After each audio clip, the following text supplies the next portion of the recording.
샬롬, 반갑습니다. 오늘 하루도 하나님의 말씀으로 하루를 시작하는 여러분들, 하나님께서 무척 기뻐하실 겁니다. 오늘 하루 여러분, 하나님의 말씀을 들으면서 하루를 시작하는 여러분들에게 하나님의 섭리, 즉 하나님의 협력하심과 인도하심과 통치하심이 함께 하시기를 바랍니다. 오늘은 시편 129편입니다. 1절로 8절의 본문인데 문제는 나 자신이다 라는 주제로 묵상한 것을 서로 나누어 봅니다. 이스라엘이 역사를 상고해 보면 외부적으로부터 적의 침략을 받아서 괴로움을 당한 이들이 참으로 많습니다. 그러나 그럴 때마다 하나님께서 그들과 함께 하셔서 그들을 협력하셔서 보호해 주셨습니다. 그리고 그들을 통치해 주셨습니다. 이게 하나님의 섭리거든요. 그런데 이제 이스라엘 백성들에게 새로운 고민거리가 생겼습니다. 이것은 아마 느헤미야 시대에 있었던 일이 아닐까 저는 추정을 해봅니다. 본문 1절로 8절까지 살펴보게 되면은 3절에서 이렇게 말합니다. 밭 가는 자가 내 등에 가라 그 고랑을 길게 지었도다. 이게 무슨 말일까요, 여러분? 자신들이 당하는 고통을 말하는 거예요. 밭 가는 자가 내 등을 갈아서 그 고랑을 길게 지었다. 얼마나 고통스러우면 이런 말을 하고 있을까? 심각하죠. 그들이 당하는 고통이 이토록 심하지만 그들이 의지할 만한 분은 여전히 하나님이십니다. 여호와께서는 의로우시나 그를 의지하지 않을 수 없습니다. 4절에 나와 있죠. 그래서 시인은 원수들이 물러가서 무용한 자들이 되어 마치 지붕이 풀처럼 말라서 추수하는 자가 거두어들려고 하지 않을 만큼 되기를 6절에서 기도하고 있습니다. 그렇습니다, 여러분. 이스라엘 백성들이 약속받은 땅으로 돌아왔지만 문제는 여전히 있었습니다. 한번 생각해 보십시오. 어찌 보게 되면 이들의 갈등은 더욱 심했을지 모릅니다. 이건 제 개인적인 추측입니다만은. 그래도 바벨론이나 애굽에 있을 때에는 그들이 갈아놓은 기반이 있었습니다. 비록 힘들고 고통스러운 노역이었지만 자유는 그다지 없었지만 먹고 입고 마시고 눕고 자는 데에는 별 어려움이 없었습니다.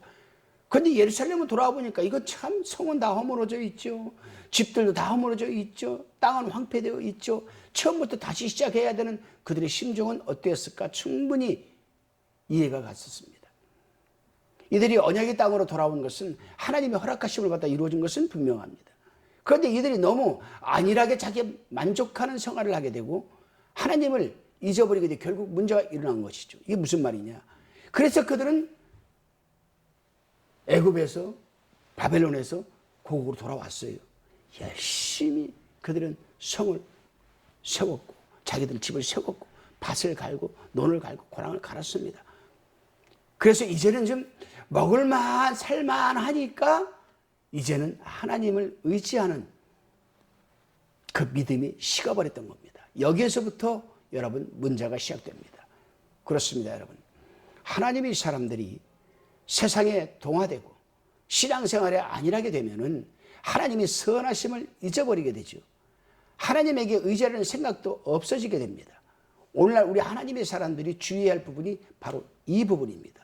그래서 저는 집회를 나가든 세미나를 하든 어디를 가든 저는 하나님의 섭리를 굉장히 강조하는 목사입니다.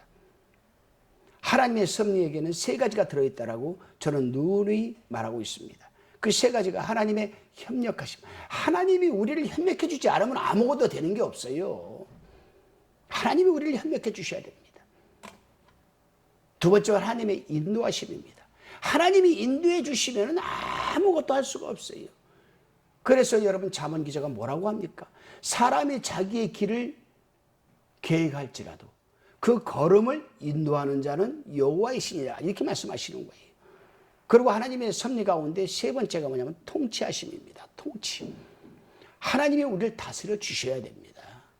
우리 인간은요 아주 강팍하고 완악한 본성이 있습니다.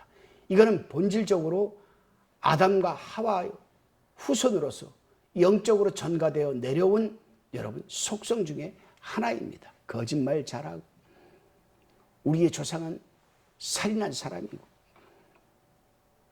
이러한 속성들이 우리 속에 도사리고 있는 거예요. 언제 어느 때 잠깐 우리가 여러분 하나님의 이 현명하심과 인도하심과 통치하심, 특별히 통치하심이 우리가 멀어지게 되면 순식간에 여러분 이 본질적인 본태성적인 이 죄성이 드러나기 시작을 합니다.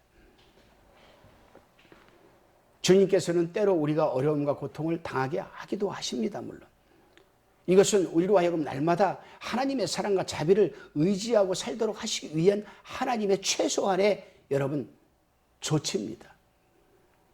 그래서 시편 33편 12절에 보게 되면은 여호와로 자기 하나님을 삼은 나라 곧 하나님의 기업으로 빼신 바 백성은 복이 있도다.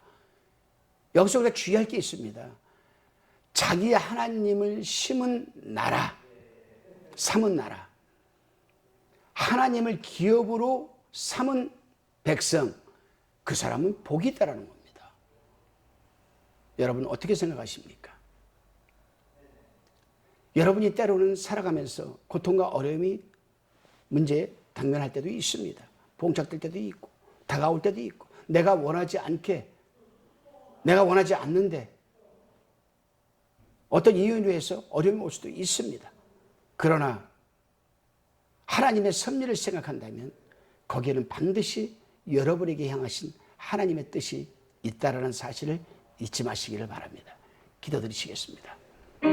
살아계신 하나님, 하루하루 매일 이 삶을 살아내면서 힘들고 지치고 버겁기도 하지만 순간순간 하나님의 사랑과 자비하심을 의식하며 살아가게 하옵소서. 예수님의 이름으로 기도드립니다.